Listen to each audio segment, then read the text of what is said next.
राधे राधे प्रिय भक्तों। एक दिन माता पार्वती और शिव जी बैठे हुए थे तो माँ बोलती हैं, हे प्रभु, मैंने अक्सर मनुष्यों को शिकायत करते हुए सुना है और मैंने यह सुना है कि मनुष्य आपकी दी हुई जिंदगी से परेशान है और वह इस बात से भी दुखी है कि आपने जो उनको जिंदगी दी है वो अच्छी नहीं है। इसकी अपेक्षा जो दूसरों को दी है वो ज्यादा अच्छी है। इस पर महादेव जी बोलते हैं, हाँ देवी, कोई भी व्यक्ति अपनी जिंदगी से खुश नहीं है। जो उसको मिला है उसमें कभी भी तृप्त नहीं रहता है और हर समय दुखी होता रहता है। इसके लिए मैं आपको एक कथा सुनाता हूँ।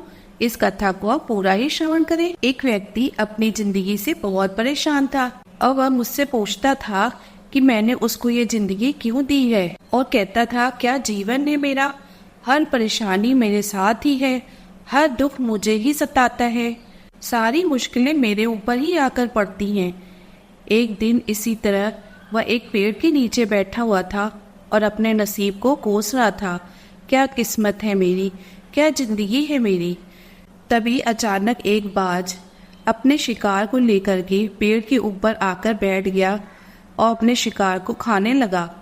यह परेशान आदमी जब उस बाज को देखता है तो कहता है, क्या जिंदगी है इसकी, मजे की जिंदगी है, किसी की चिंता नहीं है, न घर की चिंता है, न परिवार की चिंता है, न बच्चों की चिंता है, न खाने पीने की चिंता है। आराम से शिकार किया और पूरा दिन आसमान में उड़ता रहता है, घूमता रहता है, मौज मस्ती करता रहता है। असल जिंदगी तो यही है, सही जीवन तो यही जी रहे हैं। फिर वह आसमान की तरफ देखता है और जोर जोर से चिल्लाने लगता है, काश मैं एक बाज होता तो मुझे कोई दुख ना होता, कोई परेशानी ना होती। जब कई बार वह इस तरह से चिल्लाता है कि काश मैं एक बाज होता, मुझे कोई परेशानी ना होती, तो अचानक आसमान में बिजली कड़कने लगती है और आसमान से आवाज आती है, हे इंसान, तू हमारी दी हुई जिंदगी से परेशान है, तू क्या बाज बनना चाहता है? इस आकाशवाणी को सुनकर वह इंसान हैरान हो जाता है और आसमान की ओर देखता है और कहता है, हाँ, मैं सच में अपनी जिंदगी से परेशान हूँ, मैं हार चुका हूँ, हर दुख मेरे ऊपर ही है, हर तकलीफ मेरे साथ है। फिर आसमान से आवाज आती है, क्या तुम बाज बनना चाहता है? इंसान, तू एक बार सोच ले, क्या तू बाज बनना चाहता है? वह इंसान कहता है, हाँ हाँ, मैं बाज बनना चाहता हूँ। फिर आसमान से आवाज आती है, एक बार फिर से सोच ले, क्योंकि अगर तू बाज बन गया तो फिर से इंसान नहीं बन पाएगा। व्यक्ति बोलता है, नहीं, मुझे बाज ही बनना है और मुझे बाज बना दो। आसमान से आवाज आती है, हमने तुम्हें बहुत प्यारी जिंदगी दी है, इसको ध्यान से देखो और तुम्हारी निगाह सिर्फ अपने दुखों की तरफ ही है और जो तुम्हें हमें खुशियां दी हैं उस सब तुम देखते ही नहीं हो, इसलिए तुम दुखी हो। वह इंसान कहता है, मुझे नहीं चाहिए ऐसी जिंदगी, मुझे बाज बना दो, मैं अच्छी तरह से सोच चुका हूँ और मुझे बाज बना दो। आकाशवाणी होती है, जैसी तुम्हारी इच्छा। उसी समय वह इंसान बाज बन जाता है। बाज बनते ही इंसान खुली हवा में उड़ने लगता है, कभी उड़ता है, कभी इधर चला जाता है, कभी उधर उड़ता है, कभी उधर चला जाता है और सोचता है, क्या मजे की जिंदगी है, असल जिंदगी तो यही है, न कोई चिंता है, न कोई परेशानी है, न कोई डर है, सारा दिन आसमान में घूमते रहो। वह इधर उधर पंख मारता है और आखिरी में पंख मारना बंद कर देता है और लंबे समय तक आसमान में तैरता रहता है। इसी तरह हवा में तैरते हुए शाम का समय नजदीक आ जाता है तो वह सोचता है, मेरे पास मेरा एक घर होना चाहिए जहां मैं रात आराम से बिता सकूं। यह सोचकर वह छोटी छोटी लकड़ियां इकट्ठी कर लेता है और ऊंचे पेड़ पर अपना घोंसला बनाना शुरू कर देता है और एक सुंदर सा घोंसला तैयार कर लेता है और रात में उसी में सो जाता है और सोचता है, सुबह उठकर मैं फिर से शिकार करूंगा, सुबह उठकर फिर से मौज मस्ती करेंगे। सुबह होते ही शिकार की तलाश में निकल पड़ता है, हवा में उड़ता रहता है, ऊपर जाकर देखता है कहीं जमीन में मुझे कोई शिकार नजर आ जाए तो मैं तुरंत उसे दबोच कर वहीं पर खा लूं। लेकिन उसे कोई भी शिकार नजर नहीं आता है। काफी समय बीत जाता है, वह लगातार ऊंचाइयों से शिकार ढूंढता रहता है लेकिन उसे कोई भी शिकार नहीं नजर आता। वह पास के जंगल में चला जाता है, यह सोचकर कि यहाँ पर तो जरूर कोई एक अच्छा शिकार हाथ लग जाएगा। वह जंगल के ऊपर उड़कर शिकार को ढूंढता है, जंगल के अंदर जाकर भी शिकार को ढूंढता है, लेकिन यहाँ पर भी उसे कोई शिकार नहीं मिलता। शाम का समय नजदीक आ जाता है तो मायूस होकर वापस अपने घोंसले की तरफ लौट रहा था और रास्ते में थक कर एक पेड़ के ऊपर बैठ जाता है। जब उस पेड़ के ऊपर बैठता है तो उसकी नजर एक बीमार चिड़िया पर पड़ती है जो बस घायल थी। यह तुरंत जाकर उसे दबोच लेता है, उसके पंख निकालकर अलग कर देता है और उसे खा जाता है। उस चिड़िया को खाने के बाद अपने घोंसले की तरफ जाता है और रास्ते में सोचता है, बीमार और घायल चिड़िया ही सही, लेकिन कुछ तो खाने को मिला। वह अपने पेड़ पर पहुंचकर आराम करने लगता है और सोचता है कि सुबह एक अच्छा सा शिकार पकड़कर अपनी भूख मिटा लूंगा। और जैसे ही सुबह का प्रकाश होता है वह निकल पड़ता है शिकार की तलाश में और उड़ता रहता है, लेकिन आज फिर से उसे कोई शिकार हाथ नहीं लगता। काफी समय बीत जाता है।